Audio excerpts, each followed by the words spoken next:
Hello, and welcome to Bitches with Beards. And on today's episode, I asked a cultural question. Was the word delicious invented just for Carrie Mulligan? I sure hope so. But Max, I don't like your little games, and I don't like your tilted stage. What are you going to do about it? We're the podcast that attempts to break down culture with all the elegance of two coastal grandmas. But in truth, we're just a couple of bitches with beards. I'm Max. And I'm Daniel. And we're live from a Diane Keating podcast studio and haberdashery. And we both have opinions, so let's get this party started. Cheers. Cheers. Well, our phones are blowing up, so someone in the group chat must have said the two words, world pride. Oh my gosh, and I'm so sick of hearing about it. Oh, I know everyone's dying to know about world pride. We don't really know. All we know is that with the present administration, it might be a hell. So we are trying our best to muscle up support within ourselves to be involved. Yeah, so I've got a couple threads to pull on that one. Okay. So one of my first threads is someone not in the group chat this week stated that they were going to have to go to the gym to get their body ready for Pride. And I was sort of sitting here and I'm like, I feel at this point that you've got the body that the good Lord gave you because Pride is here. Okay, we're going to do the sensitive question now, Daniel. I hate to have to ask this one. Could their body get ready for Pride? Or is this how they would like to get ready? No, it's not like someone's like got the foundations there. They're like, we need to be a titan. No, this was, you should have thought about Pride 3 months ago. No, everyone knows you start Pride at Christmas. Right. Anyway. Yeah, no, I was just like, okay, we're getting gym, we're going to the gym. Got it. It's going to be nice. I mean, we are here in the grottiest of weathers on a rainy Wednesday. It's very early in the week for us. We've got so much going on. So Daniel's turning 21 this weekend. I am turning 21, yes. Which comes into our alcohol conversation later. Uh-huh. And I'm off Spoilers. to a family wedding while my mother-in-law's here. Well, I was hoping to get on the third mic.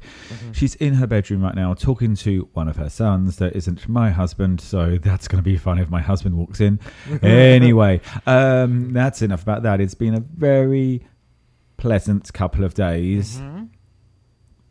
And we will be heading up. Now, Mum is staying with us a little bit longer. There's been some car troubles, which involves a car held together literally by tape and prayer. I was going to say prayer. So we've got a couple more days. So me and Daniel, I was like, Daniel, we are going up to Rochester. Can you do Thursday? He goes, can't do Thursday. So we're here Wednesday. Yeah. And so the hubs is at the gym. We are getting wedding ready for the weekend because it's a side of the family he doesn't like. No one's going to really argue on that one. And he wants to look as good as possible, even though he looks amazing. But no, Pride, I will say that I am conscious of, I'd like to, feel good. I'm going to up my running. This is the weird part of my running schedule where I'm lacking motivation before a race, but I've lost the metabolism that comes from post-race.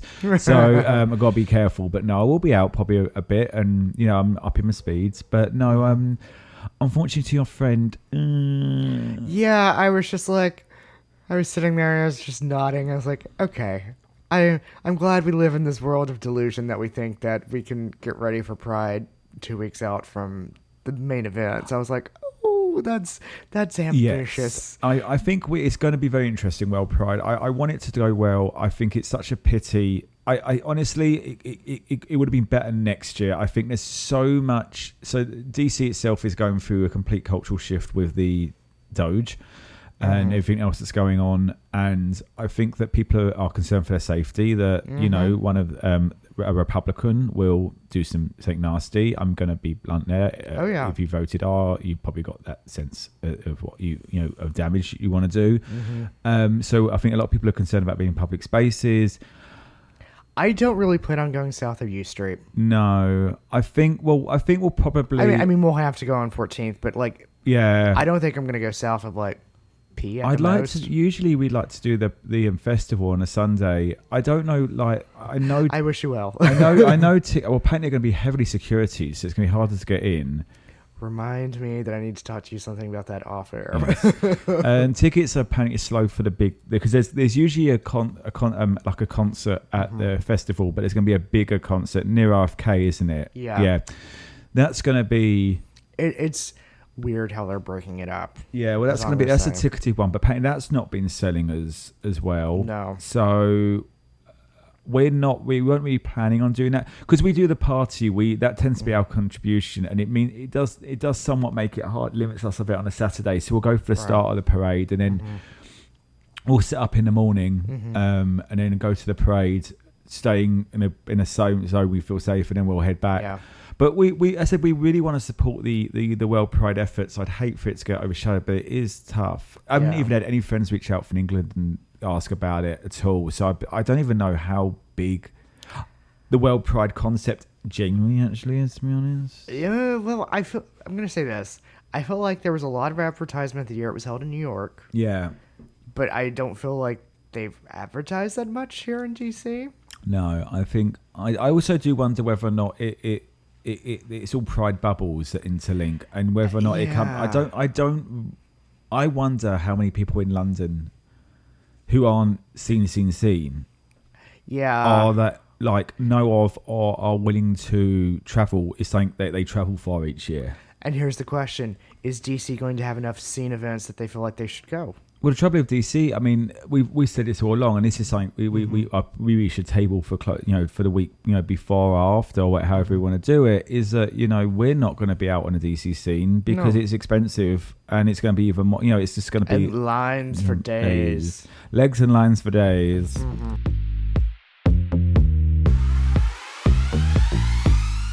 Well, let's talk about what we're not doing, Daniel. Let's talk about what you did do. How's your week been, or your 2 days at least? My 2 days, because we've essentially recorded and took a small break and then recording again. It's been rather interesting. All of my exes have been reaching out again, and I'm just like, thank you. Thank you. Not even a happy birthday thank you. It's just they've been reaching out in conversation, and I'm just like, thank you. We're friends. That's fine. Like, I don't know what to do with this. I'm like, okay, I hope your weather is fine right now. Thank you for this information. Yeah, it's like, oh, I'm so sorry that you're having to go somewhere on Hampstead Heath. I'm so sorry. Oh, the weather is hot in Austin. I'm genuinely sorry that the weather is hot in Austin for the priest. I really am. But I'm just like, I don't know what else to do with this conversation. Like, okay. I guess I really should tell him that I'm planning on going there in December for a trip, but I'm like, we haven't crossed that bridge yet. And then, the other one in Texas is like, oh, yeah, I'm planning on going back home to Tennessee right now for a little bit. I'm like, great. Well, I'm like, I don't know what you want me to do with this information. Okay. So it's been a weird week in that sense. I'm just like, okay. Just what you need just before a birthday. Well, right. And then it's like my mom, on the other hand, she's sending me these messages and she's like, so what are you doing for your birthday? And I'm like, well, I'm having several small little birthday celebrations. And she's like, well, why are you doing that? And I'm like, well, friends are traveling because you had me on a holiday weekend. So forever I'm now having to balance that. And she's like, well, it's not my fault. And I'm like, it sort of is. Yeah, it's keep your legs covered, love. I mean, to a point it is. And so she's like, so what are you doing? And I'm like, well, I'm going to the country to see my friends. I'm like, and then I'm going to have something tomorrow night, which is the reason why we can't record tomorrow night. I'm like, we have a set of friends going to a very nice restaurant in Georgetown. And then I'm doing something with y'all. Well, at least me. I'm not sure if Hubs is going to be available until the new year. Right. And at some point next week, you and I will do something. And then I'm meeting Matt to do something on Saturday. And I'm like, it just works out with everyone's schedule that it's like one-on-one time. Sorry. Here we are. My mom's like, well, shouldn't you host something? And I'm like, I don't feel like hosting anything, Mom. That is my gift to myself, is not to host a thing. No. I don't want to host a thing. I don't want to do it. I will pick out a restaurant and be like, show up if you can. And I don't know if I had to do that, what I'd do, like a host. I mean, I could. I just don't want to. I'm like, you sort of did because you threw the party. I think more but you have the hubs to help. Hubs, yeah. I think I feel more like at your level. If not to your level, you're so but you don't do the big all out party. No. Yeah, I don't know what I would actually... Yeah. If I was going to do something smaller, would I just have everyone round for dinner? Or would I be like, hey, we're going to watch blah? Yeah, but that's more effort than I want to, Yeah. exert on my birthday. I'm like, I want to have to not think about something that day. Like, Yeah. if push came to shove, the most that I want to do is be like, get a reservation to lay diplomat and then be like, show up. Yeah. So what is... I have to ask then, like, what is your incidental activities around the activities? Like, how are you going to make the day feel full while you're not out socializing?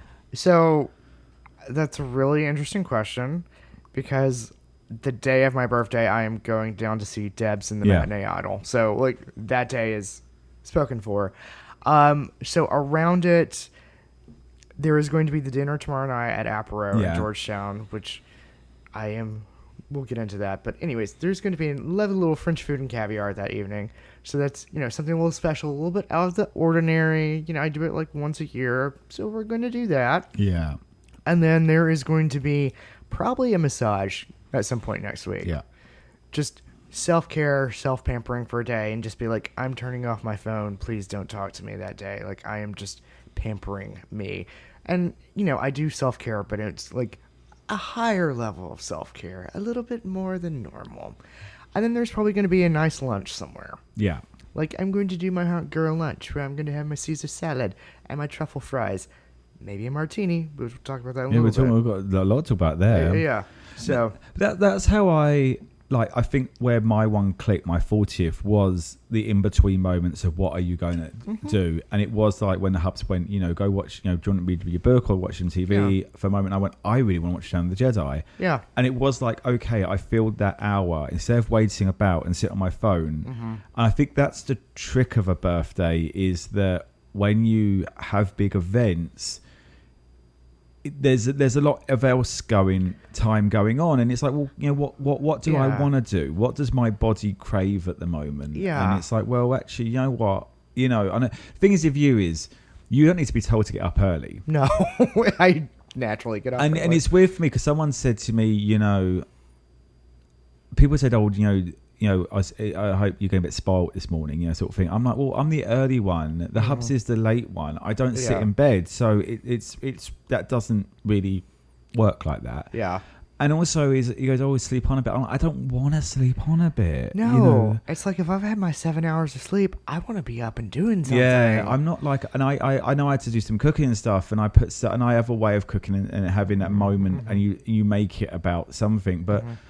I don't know. There's so much about people's idea of a perfect birthday. It just seems like it wastes today. Well, I will say this. I think I'm sort of going to do my celebration of me, so to speak, on like Saturday and probably on Tuesday. So like 2 days on either side of it. And there's probably going to be a quiet moment where I get up early in the morning like I normally do. And I'm going to make a nice special cup of tea, like maybe the G&T tea. Yeah. And I'm going to have a nice little scone or something with it. And I'm just going to play some music that I like to do. Going to do some journaling, do a little bit of writing, do a little something for me. And then, greet the day at a normal hour like everyone else, out in the street doing whatever. And, just celebrate those small little moments that just make life important and not be on my phone. Like, that's the other key thing. It's like, don't have my screen like attached to me or anything like that. So maybe go to the U.S. Botanic Gardens because I don't ever go there, and I should. Yeah. Or the Arboretum, sorry, and I should. My little rule, and this is not saying I have to tell you I feel, but is that I think it's very sweet that people reach out to you on your birthday with loads of messages and loads of Facebook stuff, and it's really sweet they do that. But I think you have to remind yourself it's okay not to reply back to them on the day. Yes. Because you can end up spending the entire day liking that message, liking that comment, putting this out, putting that out. And it's like I feel that social media especially and instant messaging has got us so greedy with other people's time.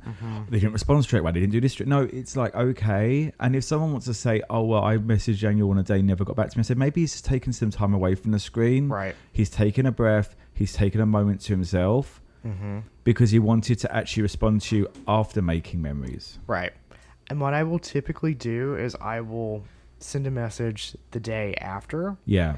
And I will just say, on Facebook, thank you for everyone for the love that you've sent this day. It's made my day very gracious. I'm not going to respond to all the comments, but, they were all appreciated. Or, something, I'll massage it, but something along those lines. And then I'll post that. Nice. That way everyone's appreciated. They know I've seen it. But again, it ensures that I'm not responding to every single one of those messages or the private messages. And I'm just like... crazy. And don't get me wrong, I love whenever people call. There are certain people I want to talk to, but there are certain people that I do not want to spend 30 minutes. I don't want to talk to anyone on my birthday. I don't mind, speaking to my parents, and I don't mind speaking to, like, Sonny or Kit. Don't mind that at all. But I don't want to spend 30 minutes talking to my aunt because I'm like, she will make it about her, and I'm like, this is my birthday. Yeah, no. This is my birthday. Also, I don't want to relive my life. Right. What have you been up to? I've lived it. I don't going to talk about that. I have a podcast. Why are you not listening to it? I know. I care about me. I care about you even less than I care about myself, and that's a low bar. Right? Damn you. I know. Anyway. Bring on 21. Tell me about it. I'll be there soon. Oh, honey, I thought you were already there at 22. Oh, God. Well, Yes, how was your week? Sorry. Oh, just a week. Oh, Mum's here. Mum's not on the third mic. She didn't want to, but she's paying attention, seeing what we're up to and how we record a podcast. I did show her how to get onto Apple Podcasts. Well, it's there. God help us. Have to be nice now, won't we? Aside from that, we were like getting ready for the weekend. We are, as I said, going down to up to Rochester to see, Mar Park Lampett get married apparently, but which should be interesting. Got my suit ready, and yeah, no, that's gonna be fun. I do like getting up to New York and seeing the other side, how the other half do live. And yeah, apart from that, Mum is here, and we've been having a wonderful time. And yeah, then job hunting in the mean bits. Had leads this week. People were saying, "Oh, I can connect you with people." Oh, like, that's good. We like leads. Yes, so hopefully, someone did message and say, "When you get an interview, let me know. I know this person." I said, "You need to get me the interview." Yeah. And that person was real high up in an organization. I said, I had no shits, and I just said, "Hi, I really thank you so much for giving me this job. Thank you so much for the offer. Can you get me into the hiring person's emails? Because I won't even get an interview, even though this job is suited for me and you could get me the job like outright. Pull me the string. Pull me that string." So, so we've been a bit gobby this week. But apart from that, yes. Well, sometimes you have to be gobby. So, because you're getting old, should we just take a gentle walk around Ina's garden? Yeah, a gentle stroll. Let me get the cane out, which is not really a joke sometimes. Yeah, you have a fucking cane when you turned up looking like a healing ceremony. Oh. And you got a snake handers out to get you out of it. Well, yes, we did. A non-alcoholic aperitif. So we are having a Gia Ginger today in Ina's Who doesn't garden. like to wrap their lips around the ginger? Yes, exactly. It is the same company that did the sumac one a few weeks ago, but this one is much more palatable. Oh, that was the real spicy one, wasn't it? It was the spicy and bitter one. Well, it sounds like you after a few martinis. Well. Oh, yeah. Sorry. You're pointing and I'm like, what? There's going to be a little kick at the end of it. Wow, there's a kick. Yeah. Whoa. You're not going to want alcohol after drinking that. It's a lot more of a kick than I thought there might be. Yeah, but it's better than that sumac one. I don't have the kick. Oh.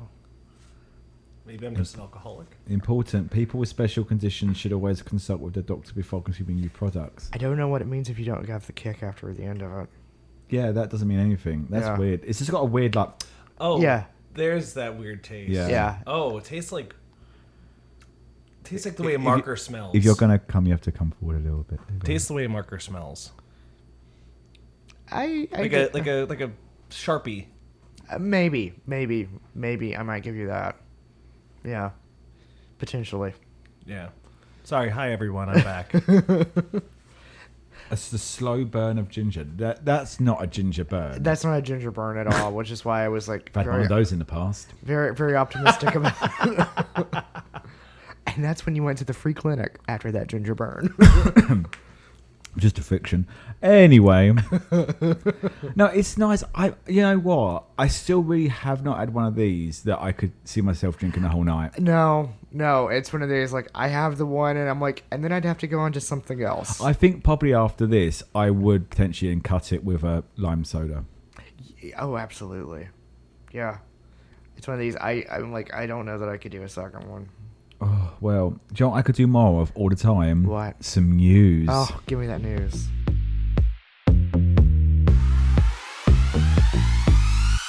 This is the week in gay news. This is a portion of the podcast where we talk about things that are gay adjacent, or just a little bit camp. And I'm going to start with the news that begins with Norm is dead. Oh, yes, I did see that. George Wendt died. Yes. Which is quite sad. Yes. He was 31. He was not 31. He was younger than me when he was in Jizz. No, George Wendt, beloved American TV alcoholic, is died at 76 years old. He was famous for Cheers, as well as multiple sitcom appearances over the years. Yes. Very lovable. Everyone seems to like him. I always liked him and stuff. And recently, most famous at the moment, well, not say most famous, for being Jason Sudeikis' uncle in real life. Oh, sorry. I was Yes, like, when you look at him, you can see it. Oh, It's okay. his sister's son. Oh, Yeah. okay. Yeah. He was also in Hairspray. He was in Hairspray. So, no, we do like him. He's Oh, yes. an excellent character. That's very sad, actually. Quite surprising. I saw Sarah Michelle Gellar put something up, and as always, the bearer of bad news is Sarah Michelle Gellar. Oh, yeah. What is good news is Netflix has stepped in to save Sesame Street. Yes, it has. So Sesame Street will soon reach more children in more places than ever before, said the Catholic Church. The non-profit explains the new seasons of Sesame Street and the library episodes are coming to Netflix worldwide, and those same new episodes were released on the same day on PBS stations and PBS Kids digital platforms in the US, keeping our 50-plus year relationship going strong. Yay. The Hunger Games Sunrise of the Reaping adds Elle Fanning as Effie Trinket. Ooh. I know. They call it recasting. I'm like, it's not a recasting, it's a prequel. No, it's a prequel. Like, they had to go with someone younger. Yes. So the book just came out a couple months back. So I really loved Ballad of Songbird and Snakes. Like, that book was way better than it actually. Would you say it was better than the original trilogy? I think that it's interesting in that you have to be invested into it. But the angle that Ballad took, in that you see kinds of how sick the games actually are. It's the 10th games, but the first one to employ the use of an entertainment value to it.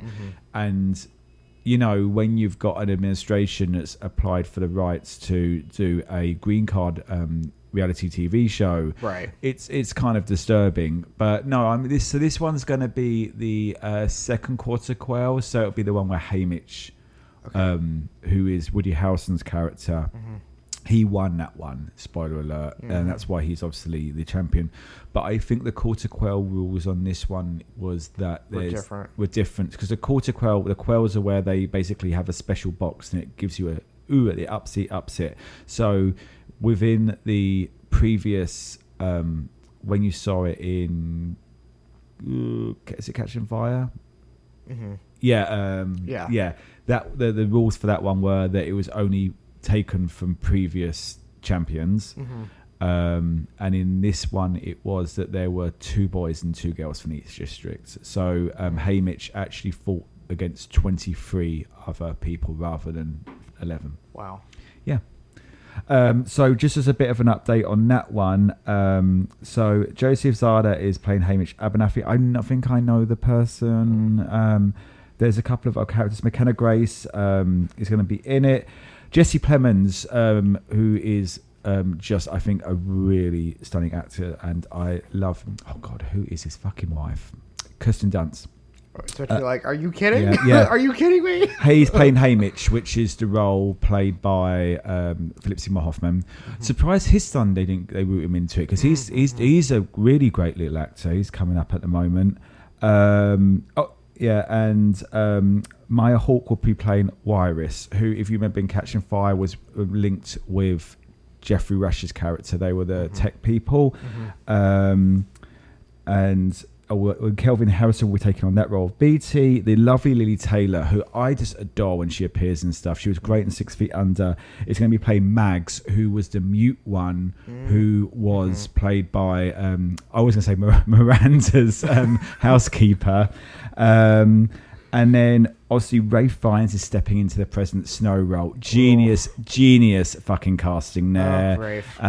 Just absolutely, I can't think of anyone more perfect. It's a pity actually that Kiefer's a bit too old. I don't think Kiefer's not quite right. He's a bit gruffer than his dad. So right, and he doesn't quite look like his dad. Younger. But no, very excited there. So just on casting stuff, you know I like strict news. No, you don't. I do. I don't like casting rumours. I don't think they're news. Fair. But because it was early in the week, we didn't really have much news. A bit of news did strike me, and I struck it harder. As to the X-Men universe. Oh, I think I might have heard this. Yeah. And I thought that was a Max. Yeah. That was a Max rumor to look into. So there's a lot of talk at the moment because obviously X-Men now is owned. Fox is now owned by Disney, and they're transitioning the X-Men universe into the MCU. And they're all Disney princesses. They're all Disney princesses now. So obviously, Deadpool and Wolverine began the transition over by adjusting the existence of them. The Marvels also did the same thing, and the latest Avengers film to come out next year, Avengers Doomsday, will feature the likes of James Marsden, which it goes without saying because he will be in it because. Let's face it, Bryan Singer hated him. When Bryan Singer liked the actor, never liked the character Cyclops. Yeah. So because of that and Alan Cumming going from the Traitors to be Nightcrawler again. So they're obviously going to deal with them alternate universe versions, and I think they'll just continue the let's phase them out. But there has been some casting rumours going about for the new X-Men. The main one that struck me, and I was quite impressed with, they're going to go this route, is Professor Charles Xavier. Have you heard who they are rumoured to be putting in for that? He's one of your favourites. No. Coleman Domingo. I adore, and I think, Patrick Stewart is so Xavier, so is James McAvoy. I think Coleman Domingo will do a fantastic job. Delicious. That also kind of led me on, so I put together a little bit of a list of the present top lining rumours. Now a lot of these do actually tend to come true, so we shall see. Jesse Plemons is up for Beast. Beast is set to appear in the latest one with the disgusting Kelsey Grammer. Fuck you Trump supporting piece of shit. So hopefully they'll get rid of him very quickly. Death. Julia Butters, who is recently, she was in the American Housewife TV series. She was in Once Upon a Time in Hollywood with Leo DiCaprio, and she's going to be in Freakier Friday, is up for Kitty Pryde. Hunter Schafer's up for Mystique. I like Hunter Schafer. I am a little bit like, okay, the optics of a trans person playing a shapeshifter. Let's see how that one gets torn apart, but I love her as an actor. Right. I fucking love her. Right, like, that might be... She's also got an androgynous nature about her, which I think would play up the role. Whereas it could work. We've had it in past with a very feminized version, overtly sexualized. I'm curious to see where they go with that. Trinity Jolie Bliss as Jubilee. Rogue Margaret Cayley, famous recently for The Substance. Andy McDowell's daughter.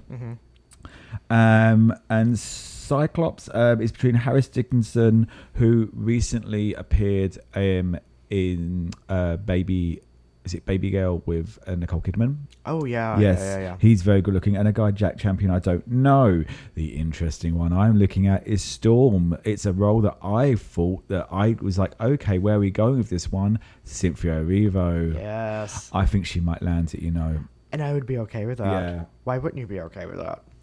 The only issue that I kind of have with some of these is that franchises are big things. You have to be real prepared for them. And my kind of worry, I when you get these bigger actors, is that the cracks show early. And I feel there needs to be a certain level of commitment. And when the names get big, the roles change. I kind of like the alternate version of Mystique. It played closer in similar to the comics that she had a bigger role in it, rather than just the blonde, shapeshifting assassin. But I couldn't help but feel that Jennifer Lawrence's popularity drove it somewhat. Yeah. And that was to me maybe. So I do like Cynthia. I just, and to be honest, like what I really hope is that she uses this and then does a ton of really fantastic indie or theatre in between. Yeah. Because if she's going to do this, I think they really want to plan it. Storm is such a huge character. There's got to be an arc and there's got to be a plan. Yeah. And there's got to be a commitment to you're in it for 4 films. She doesn't come and go in the X-Men universe. She's a staple. But I'm up for that. And to see her, I'm presuming they'll give her the Mohawk, which would be amazing. But that's my bit of news, Daniel. What news have you got, my dear? Oh my gosh, I've got so much. And we might cut a little bit of this as we go along. So, listeners, if you're new to us, if you're old to us, you realize that there are 4 pillars of this podcast. And they're all blonde. Their names are Gwyneth, Kylie, Taylor, and Blake, and my news is about 2 of those pillars of this podcast. So, allegedly, the friendship has been halted between one Miss Swift and one Miss Lively due to the ongoing Baldoni-Lively saga that is playing out in the court system currently. Sources are alleging that Taylor Swift wants nothing to do with Lively at this moment, and this is after Baldoni's legal team allegedly leaked that Lively had blackmailed Taylor Swift into supporting her during this time. Which I'm like, I don't know how you would know this. Anyways, a judge has recently struck down the allegations, saying that it is inadmissible in the court of law. However, Taylor Swift has been subpoenaed to appear on May 8th in court, which they're saying is causing further rift, and Taylor wants nothing to do with the legal system at this moment. Yeah, I can understand. Yeah, totally understand that. I just kind of feel it's dragged on. You know, it is literally tit for tat at this point in time. And we were going to mention Blake Lively's going to come up in a little bit in this podcast. Yeah. I do like Blake Lively. I do think she has a reputation.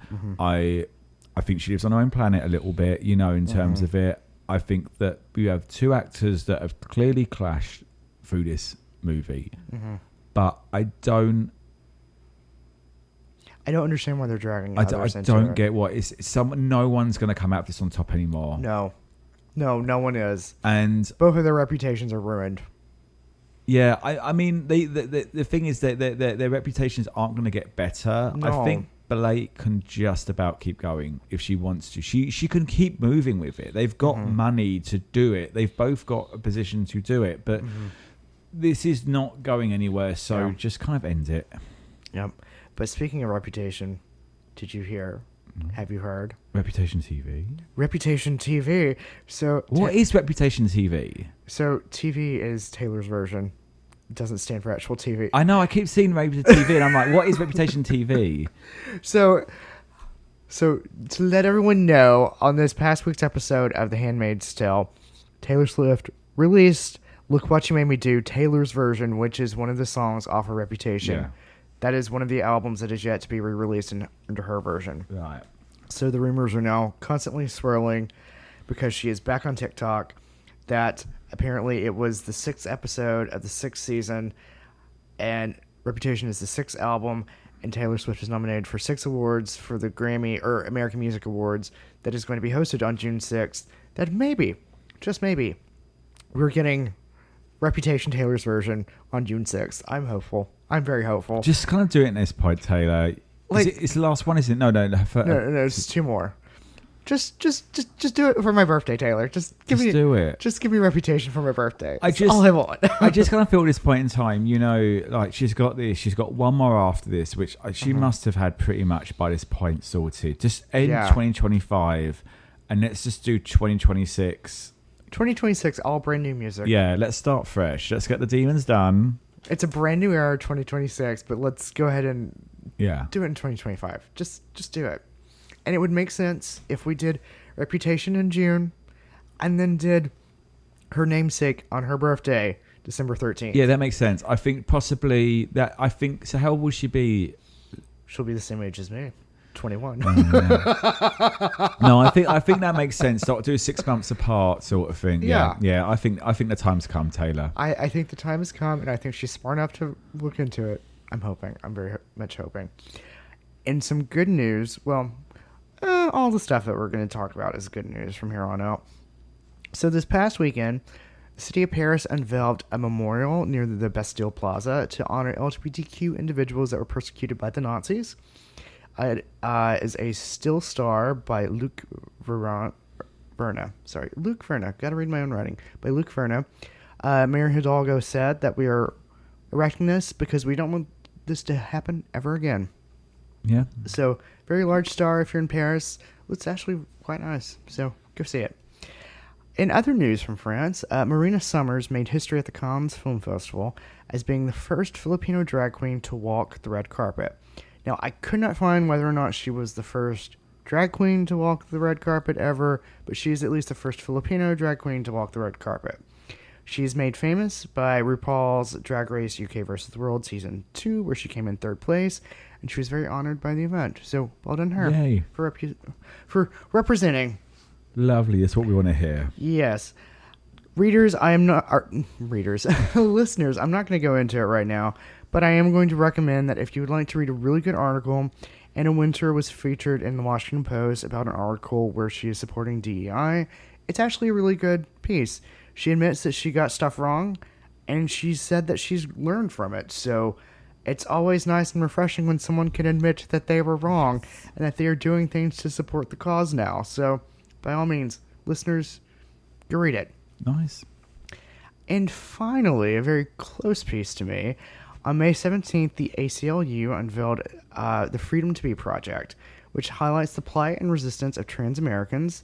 It is a 9,000 square foot installation that was unveiled on the National Mall last Saturday, May 17th. It features 250 panels where individuals had to be trans to, contribute. And they were answering the question, freedom to be and to the fullness that you are. And it is based off the model of the AIDS quilt.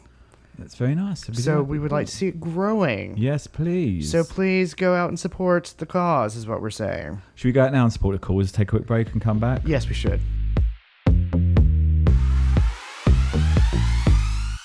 And we're back. We supported the cause. Everything's okay. And the podcast is over. Oh my gosh. Well, that's a bit. Daniel did his notes. I should at least ask him what culture was for him this week. Well, did you not do your notes for that? I'm joking. Oh, okay.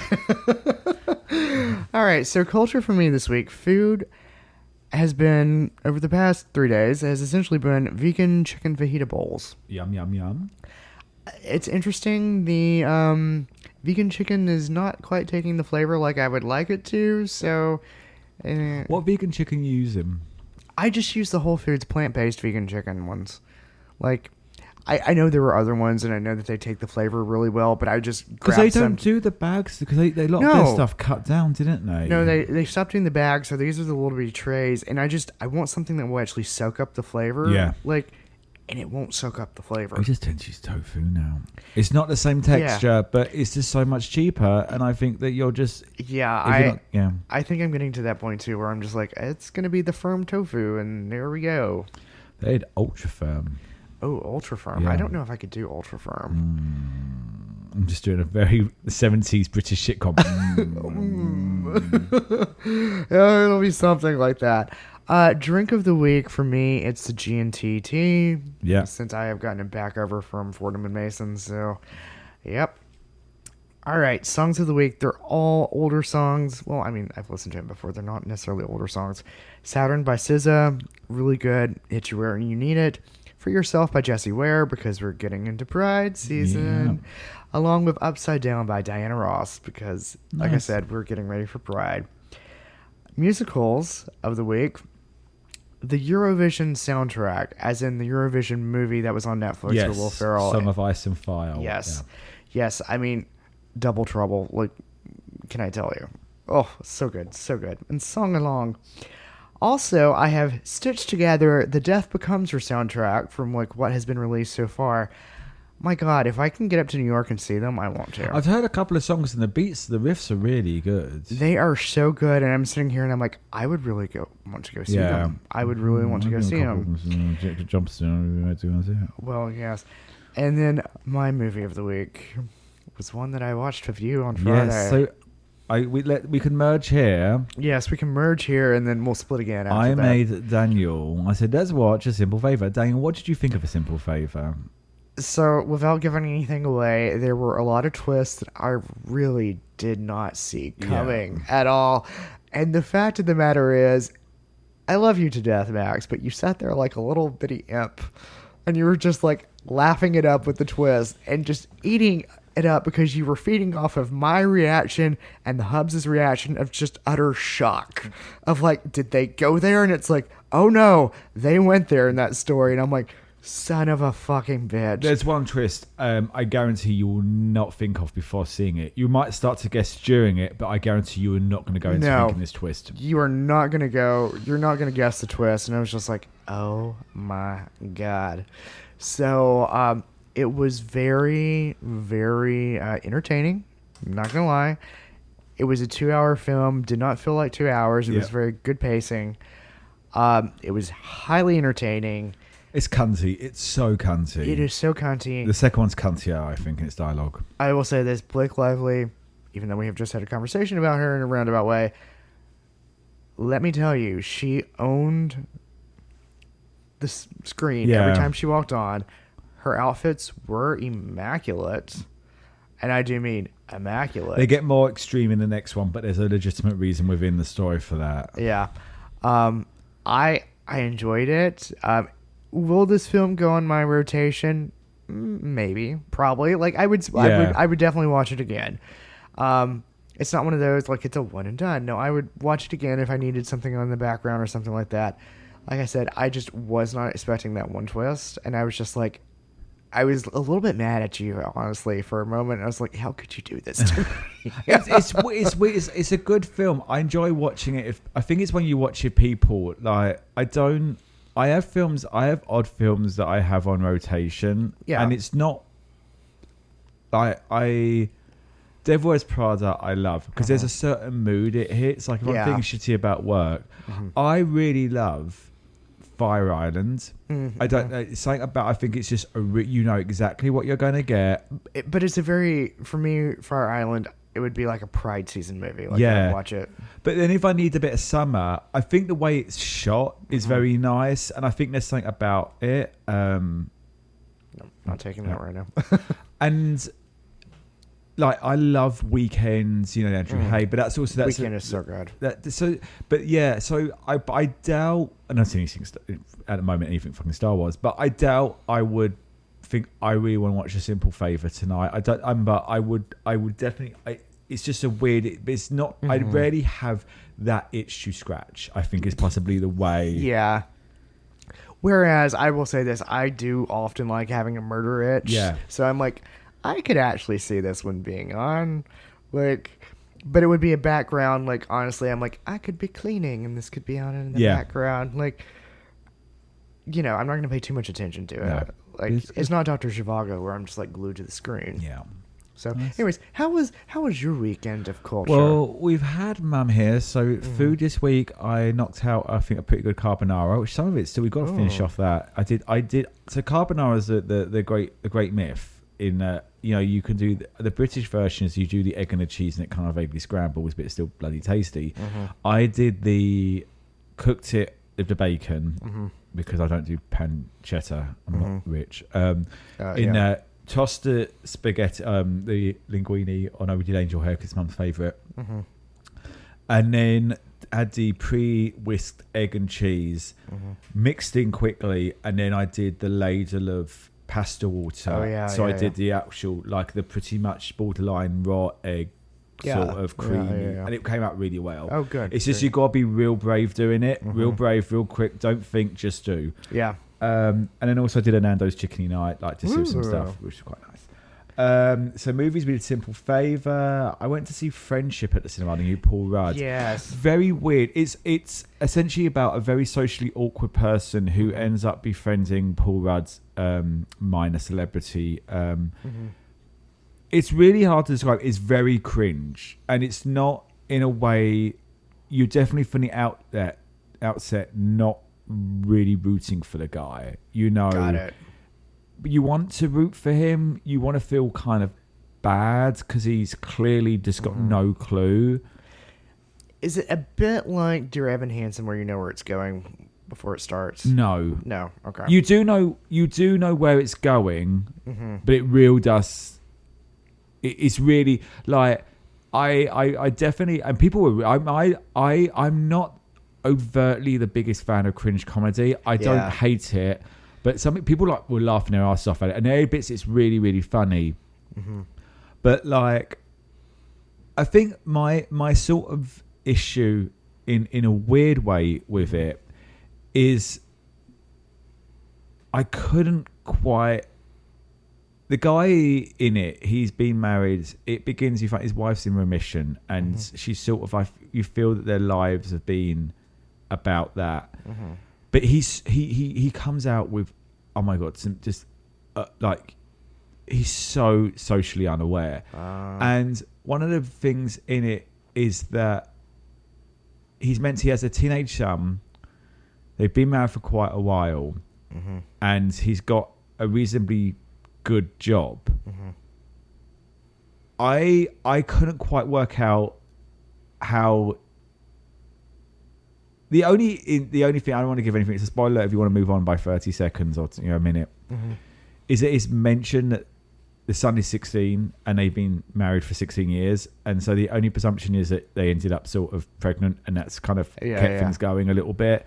And how, but for the most part, I'm like, I don't kind of understand. I get it, but you're like, you shouldn't have this life, and you're like, and the wife's played by the lovely Kate Mara, who's in the first season of House of Cards.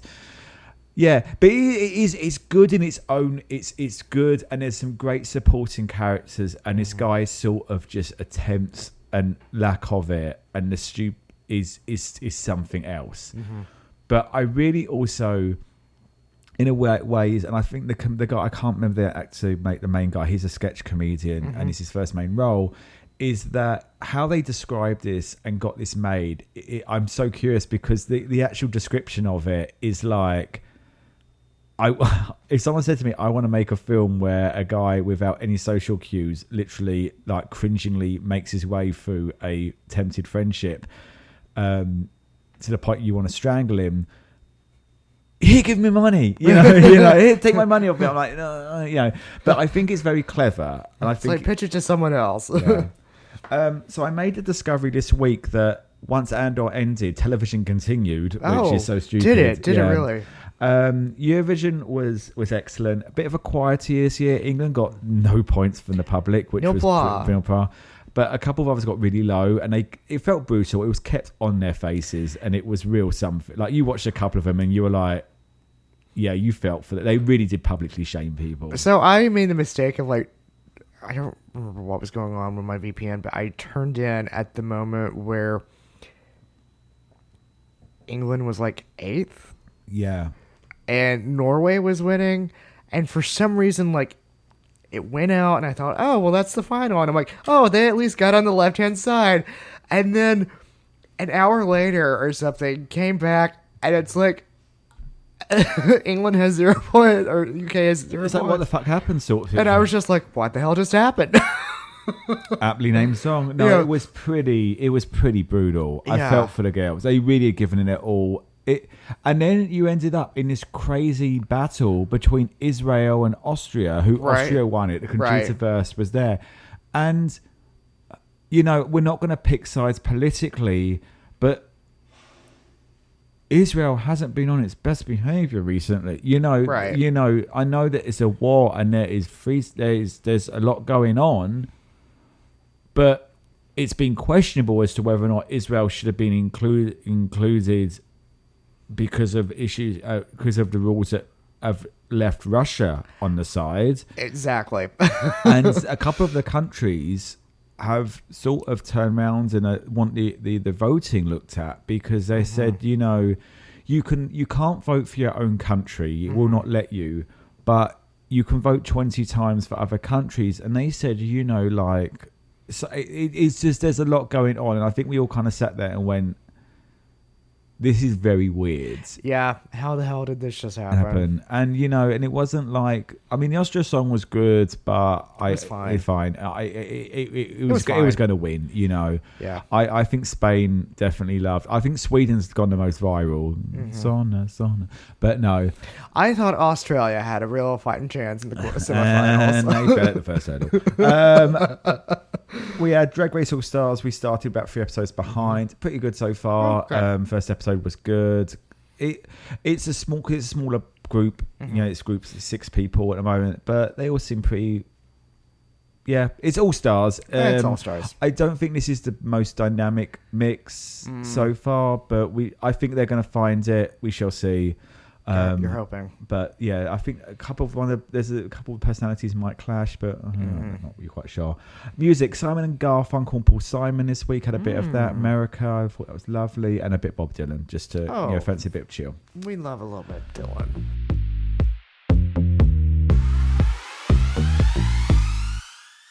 And with that, Daniel, what's been culture for everyone else? This is the point where we normally check the feeds, test the moods, and we ask the question, what is gay culture? But I feel like Max told me coming in that culture was me, which I don't understand. So this week, little Daniel is going to turn on Sunday. He's going to turn a year older.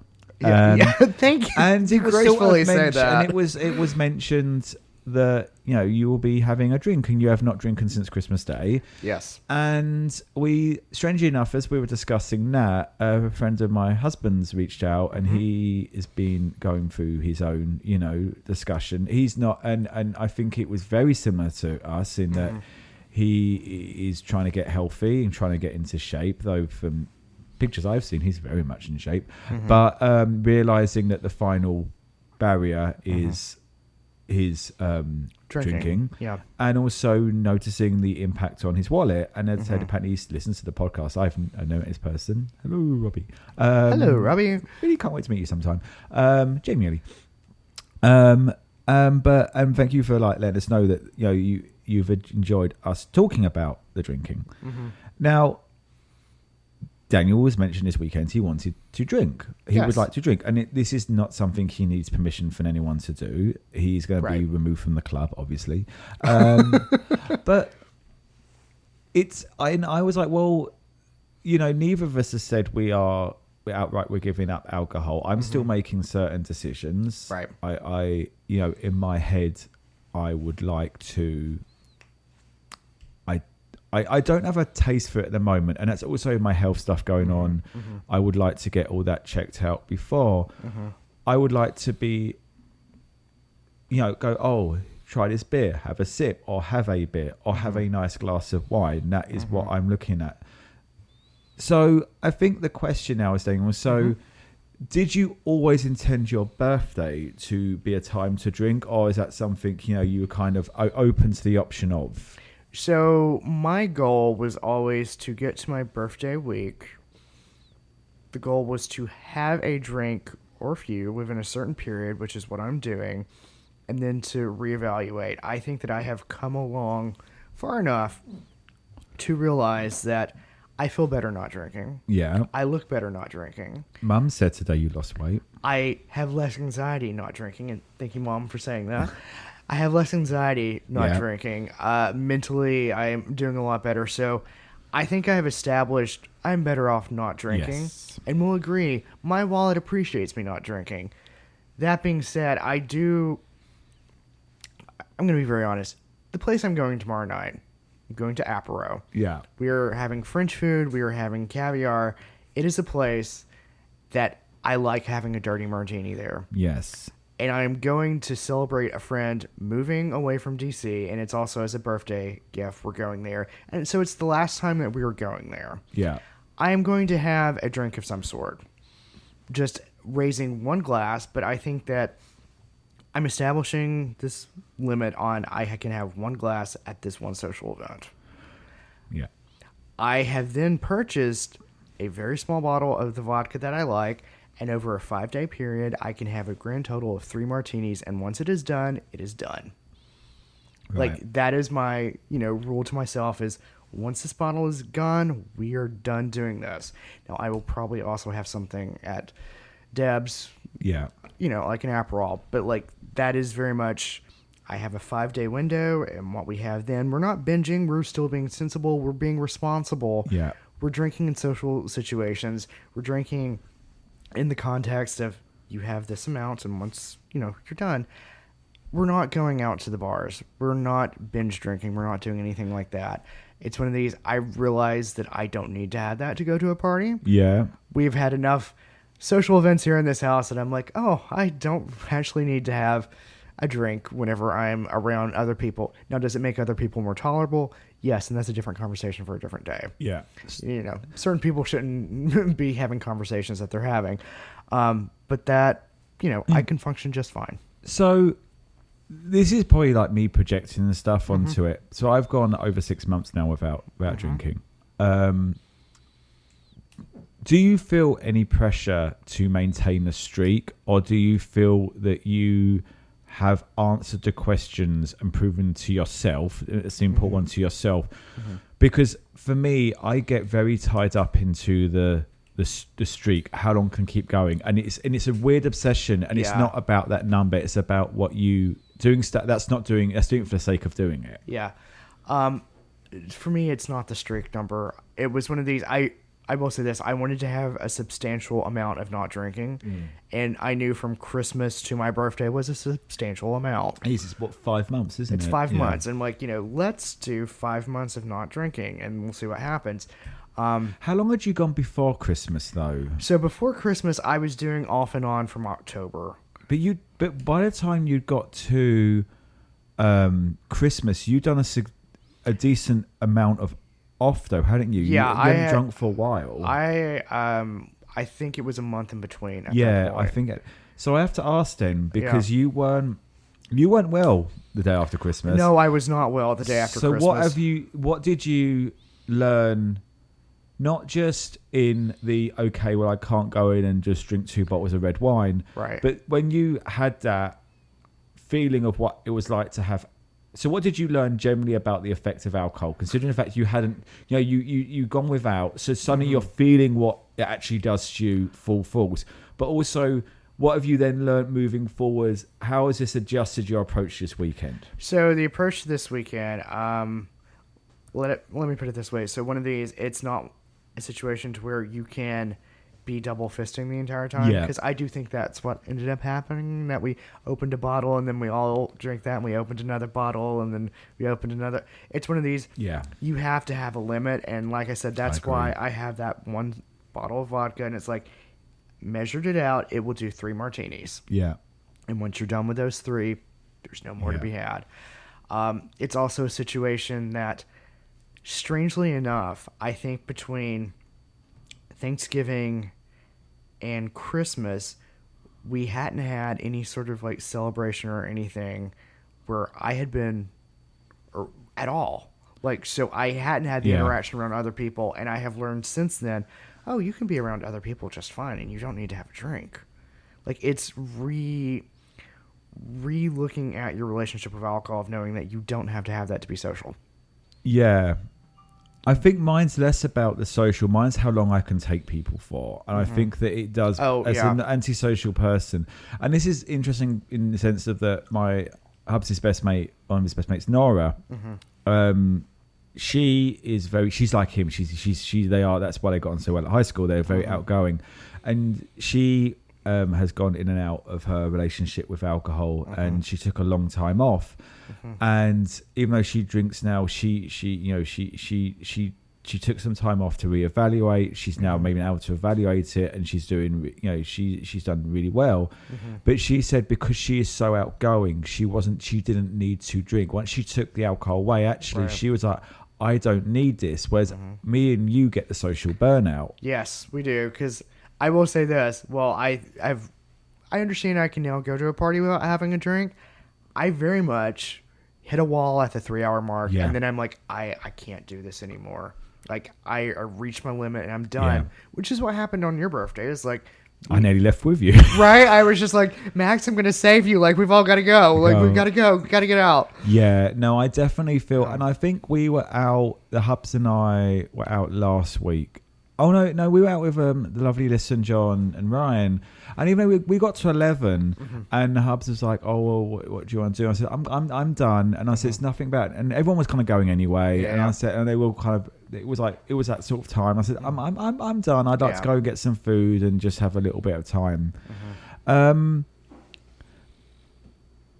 Are you going to, especially Sunday? We love you, Debs, but you know, wine doth puff really.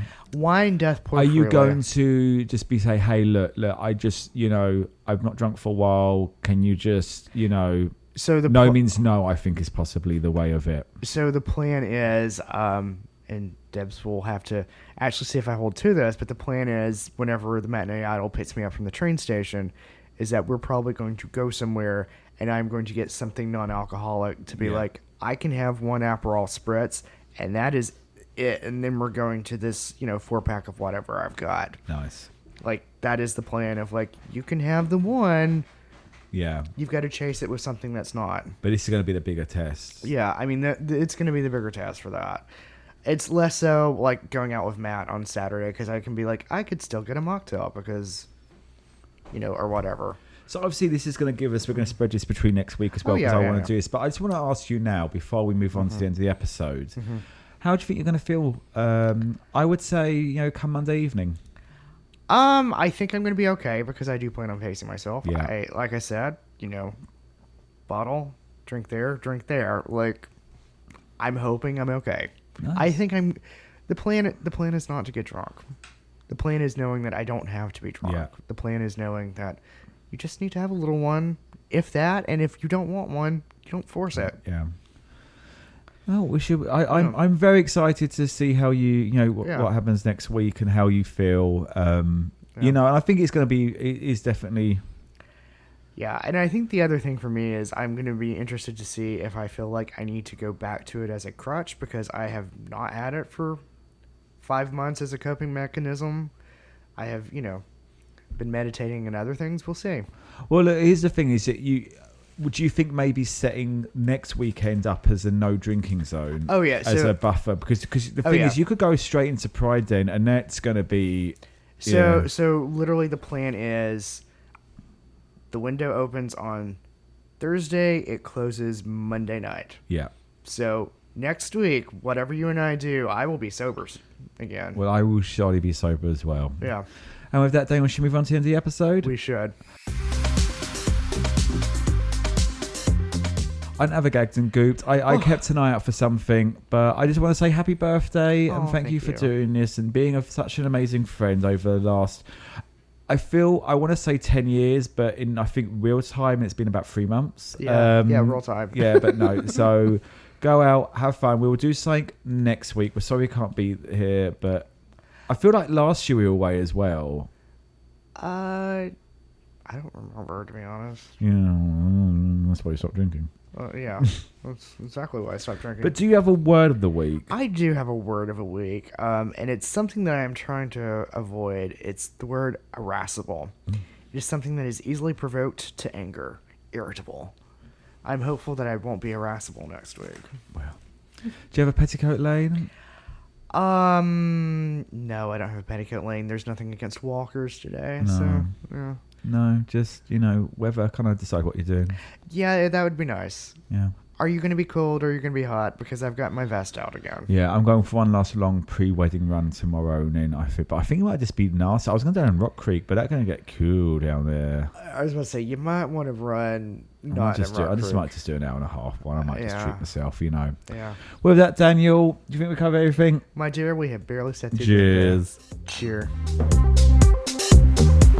This has been a Bearded Bitch production recorded in a Diane Keating podcast studio in Haberdashery. You've been listening to the Bitches with Beards. I've been Daniel. And I'm Max. A big thanks to you all for tuning in and giving us a listen. Don't forget to rate, subscribe and review the following on Twitter, X and TikTok, where you can find us at Bitches with Beards. Please remember that only a mother could love our views and opinions, and they reflect us and no one else. We'll hear you next week unless we're cancelled. Cheers. out.